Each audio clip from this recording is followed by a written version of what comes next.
share my mind and you don't die. This is the season 1, the episode 584 in the series How to Manifest Immortality. And the name of today's teaching is The Unreality of Sin. The attraction of guilt is found in sin, not error. Sin will be repeated because of this attraction. Fear can become so acute that the sin is denied the acting out, but while the guilt remains attractive, the mind will suffer and not let go of the idea of sin, for guilt still calls to it, and the mind hears it and yearns for it, making itself a willing captive to its sick appeal. Sin is an idea of evil that cannot be corrected and yet will be forever desirable. As an essential part of what the ego thinks you are, you will always want it, and only an avenger with a mind unlike your own could stab it out through fear. The ego does not think it possible that love, not fear, is really called upon by sin, and always answers. For the ego brings sin to fear, demanding punishment. Yet punishment is but another form of guilt's protection, for what is deserving punishment must have been really done. Punishment is always the great preserver of sin, treating it with respect and honoring its enormity. For what you think is real, you want, and will not let it go. An error, on the other hand, is not attractive. What you see clearly as a mistake, you want corrected. Sometimes a sin can be repeated over and over with obviously distressing results, but without the loss of its appeal, and suddenly you change its status from a sin to a mistake. Now, you will not repeat it. You will merely stop and let it go, unless the guilt remains. For then, you will but change the form of sin, granting that it was an error, but keeping it uncorrectable. This is not really a change in your perception, for it is sin that calls for punishment, not error. The Holy Spirit cannot punish sin. Mistakes he recognizes and would correct them all as God entrusted him to do. But sin he knows not, nor can he recognize mistakes that cannot be corrected. For a mistake that cannot be corrected is meaningless to him. Mistakes are for correction, and they call for nothing else. What calls for punishment must call for nothing. Every mistake must be a call for love. What then is sin? What could it be but a mistake you would keep hidden, a call for help that you would keep unheard and thus unanswered? In time, the Holy Spirit clearly says the Son of God can make mistakes. On this, you share his vision. Yet, you do not share his recognition of the difference between time and eternity.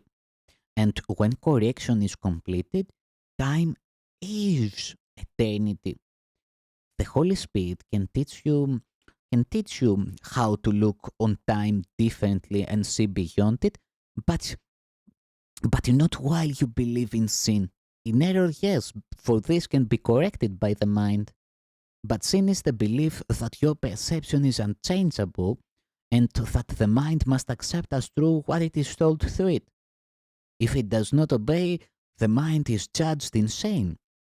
The only power that could change perception is thus kept impotent, held to the body by the fear of changed perception, which its teacher, who is one with it, would bring. When you are tempted to believe that sin is real, remember this. If sin is real, both God and you are not. If creation is extension, the Creator must have extended himself, and it is impossible that what is part of him is totally unlike the rest. If sin is real, God must be at war with himself. He must be split and torn between good and evil, partly sane and partially insane.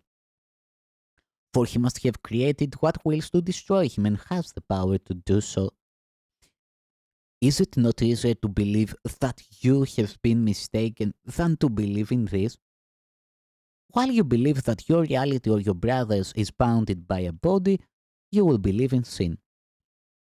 While you believe that bodies can unite, you will find guilt attractive and believe that sin is precious.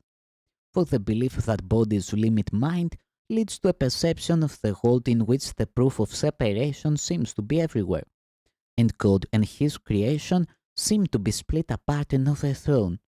For sin would prove what God created holy could not prevail against it, nor remain itself before the power of sin. Sin is perceived as mightier than God, before which God Himself must bow and offer His creation to its conqueror. Is this humility or madness? If sin is real, it must forever be beyond the hope of healing, for there would be a power beyond God's, capable of making another will that could attack His will and overcome it, and give His Son a will apart from His and stronger.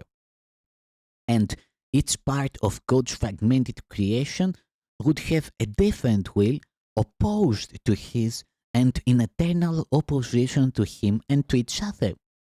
Your holy relationship has as its purpose now the goal of proving this is impossible. Heaven has smiled upon it, and the belief in sin has been uprooted in the smile of love. You see it still because you do not realize that its foundation has gone. Its source has been removed, and so it can be cherished but a little while before it vanishes. Only the habit of looking for it still remains, and yet you look with heaven's smile upon your lips and heaven's blessing on your side.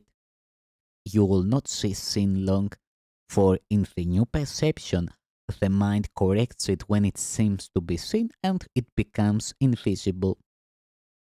Errors are quickly recognized and quickly given to correction to be healed, not hidden. You will be healed of sin and all its ravages the instant that you give it no power over your brother, and you will help each other overcome mistakes by joyously releasing one another from the belief in sin.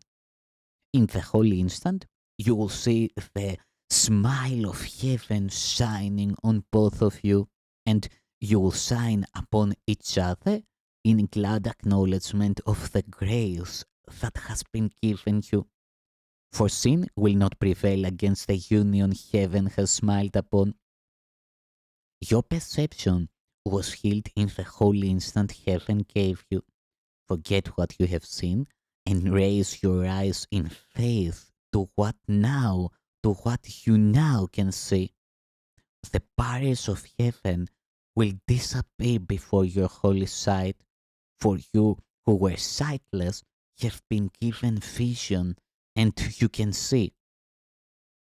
Look not for what has been removed, but for the glory that has been restored for you to see. Look upon your Redeemer, and behold what he would show you in your brother, and let no sin arise again to blind your eyes. For sin would keep you separate, but your Redeemer would have you look upon your brother as yourself. Your relationship is now a temple of healing, a place where all the weary ones can come and rest.